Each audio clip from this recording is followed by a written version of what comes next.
Dan Illman, Mike Beer kicking off a pick 5 at Saratoga on Belmont Stakes Saturday. Race number 8's the Grade 1 Woody Stevens. Like the Belmont, this race is for 3-year-olds, but it's for sprinters going 7/8 of a mile. There are several reasons why the Woody Stevens is one of my favorite races every year. Yep. A, it always seems to get a big field. Yep. B, you always seem to get a good amount of pace. And C, Yep. you always seem to get a fairly decent priced horse make a run at the end. Yeah, that's very true. You also usually get a couple of really interesting turnbacks, the horses that That's didn't right. really make it on the Triple Crown Trail, so now they're doing what they really want to do. There's not so many of those in here, but there's a couple. And that's one of our angles. We always like to have horses turning back from 2-turn races to 7 furlongs. You get that a lot in races like the Woody Stevens, and those horses often run well. We throw up our Timeform US pace projector. Not surprisingly, we're expecting a quick pace. Frost Free is a sprinter stretching out to 7 furlongs in this race. He is a excellent gate horse. Yep. If he breaks, he's going to be right there or thereabouts. And Vlaho, who showed a good amount of speed in the Pat Day Mile second time out, he's going to be breathing down his neck. Feels like just those two horses alone are going to ensure a fast pace in here. They're both really fast. I can't see either one of them sort of conceding to the other in this race. It'll be interesting to see how it all plays out. They're really fast. There's other speed, though, besides those two horses. Certainly the 2 Barksdale, even the 1 Dano, you gotta think's got to be somewhat aggressively ridden from the inside post. He showed speed last time out in the Saudi Derby. We're going to watch Dano and going to Saudi Arabia, trying to stretch out to a mile, which I think is a little far for this horse. He almost pulled it off, and he almost took down a big scalp in the unbeaten at this point, Forever Young, who would come back to win the UAE Derby, and then just missed when third at Churchill Downs. Dano ran great.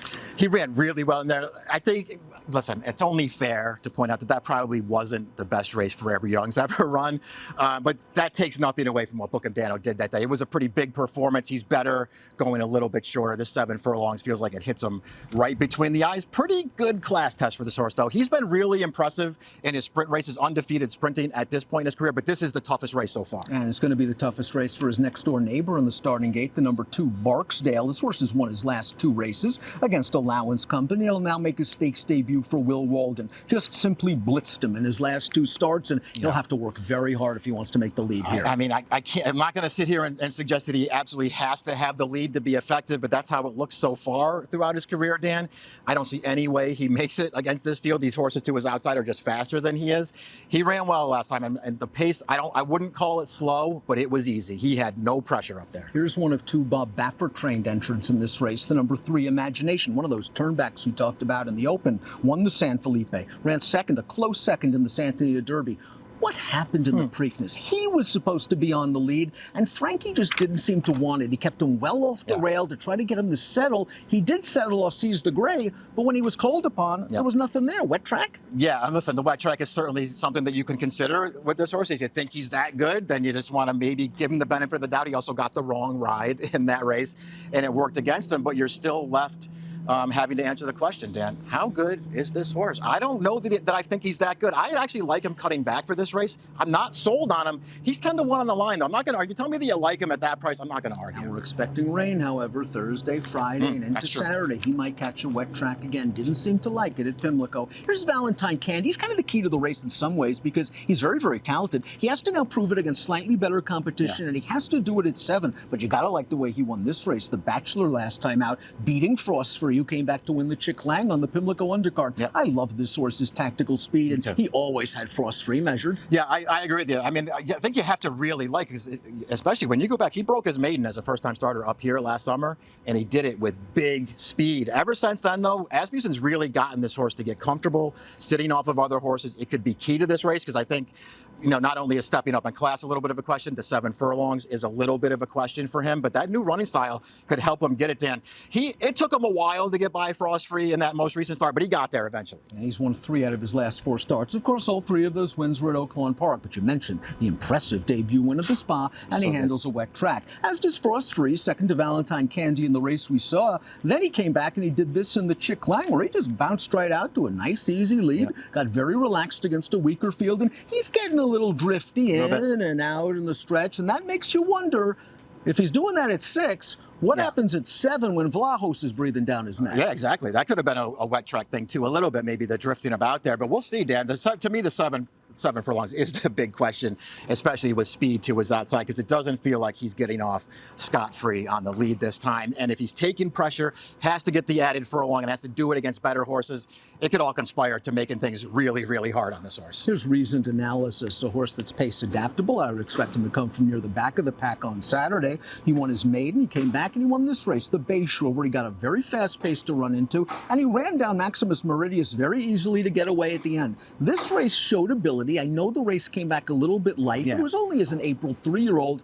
Layoff, a bit of a concern. I think this horse is better than he looks on paper. I agree with you. I really liked his Bayshore. I know it didn't come back a super fast race, and I know that, in all things considered, he had the right setup and the right trip into it. I still thought that he ran really well. I think, Chad took that one shot to stretch him all the way out in his second career start, realized that's not what he wants to do. He wants to go a little bit shorter. This is the perfect race for him. There's going to be pace in front of him again. He will come running through the stretch. He's just got to take a little bit of a step forward. Prince of Monaco is arguably Bob Baffert's best 2-year-old going into the Breeders' Cup last year. I know a lot of folks like Muth as well, but I think maybe sprinting is what he wants to do. Yeah. He won his first 3 starts sprinting, including the Del Mar Futurity, and it was odd that Bob passed the American Pharaoh with this horse, which is usually the path to the Breeders' Cup Juvenile, especially when it's out in Southern California. They ran him first-time route in the Juvenile. He didn't run great. He didn't run terribly. Yeah. He also faced a very good field, obviously, which included 3 next-out winners.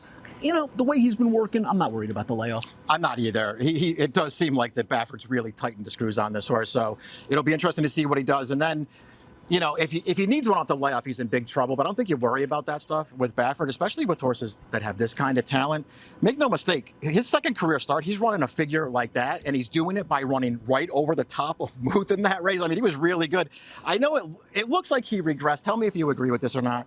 I feel like the Del Mar Futurity is way better than it looks on paper. I hated the ride that he got that day, but I wonder if that was just Baffert trying to teach this horse a lesson. I think they were teaching him to rate. He could have easily made the lead at 1-20 in that spot, but I think he knew who he had to beat, Miramadio, or so he probably could beat in his sleep. Now, he didn't beat him in his sleep. He had to work, but maybe because that's not his right running style. But you know something? I think in a race with pace, he just naturally will relax instead of being forced to rate. That feels like it feels like that's what he did when he beat Muth. He just sort of sat off it a little bit. He came with a big run. Vlaho showed huge speed in his debut, going 6.5 at Santa Anita, pulled off a 13-1 surprise, earned a Giant Fire speed figure. Purchased after that race, sent to Doug O'Neill. They tested him in the Pate Mile. He was part of a very fast pace that day. Yeah. He held on very well to be third, and he was flattered when Seize the Grey came back to win the Preakness. That's true. I loved the race that he ran in the Pate Mile. The mile was maybe a little too far from at that point, especially with the pace that this horse was on, because he was really going from the start. That pace was fast.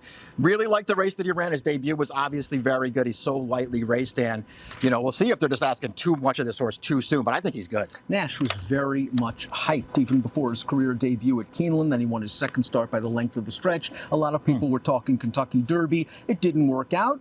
Brad Cox turned him back. I love the way he won the Hot Springs over Frost Free. He just really ran over the top of those horses going a 2-turn mile. Last time in the Pate Mile, he loomed.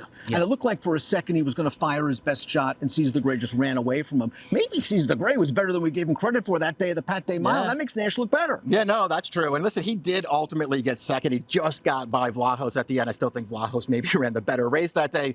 But Nash was game to get up for second in there, and he was also on the outside the entire way. So I don't know, maybe you want to take that into consideration. I think of all the horses in here, he's got the most to prove. I mean, you mentioned that he started out with so much potential. It felt like he was going to be good.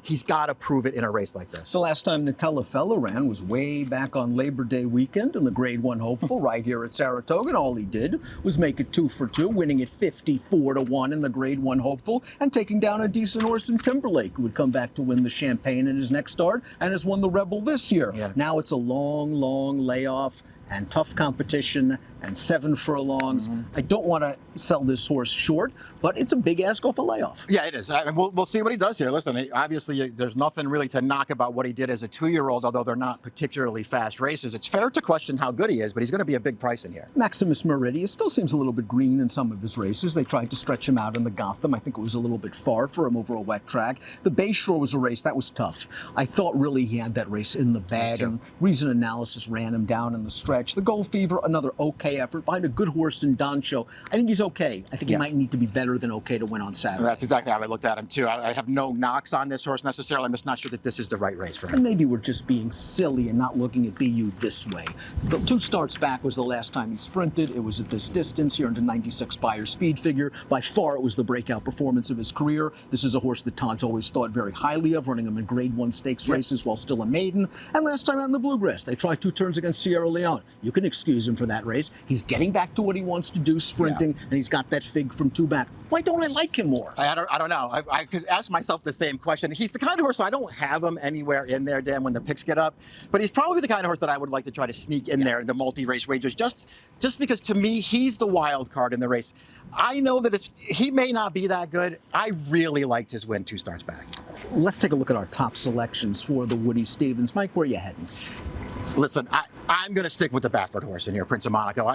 There are some obstacles in front of this horse. I think he's talented. He's working up a storm, and I don't think he's catching the cream of the crop. This isn't a super strong field. It's a good field. It's not a super strong field. I had a hard time with this race. It's a spread race. One of the horses I'd use in the multis is Prince of Monaco. I do wonder what happens if Frost Free just catches a flyer here, and maybe he's faster than Vlaho's, and maybe he carries 7. The problem is that's a lot of maybes on a horse that has to be 15 to 1 for me to bet him to win. I do want to play Valentine Candy in the multis because maybe he's a little dressed up because he's beaten up weaker competition, but I can't argue with what he's done on the track, and I think he's not a true closer. He can sit a good trip in the second flight. What a fun race, the Woody Stevens. It'll be interesting to see what we get from the Baffert train runners. Best of luck.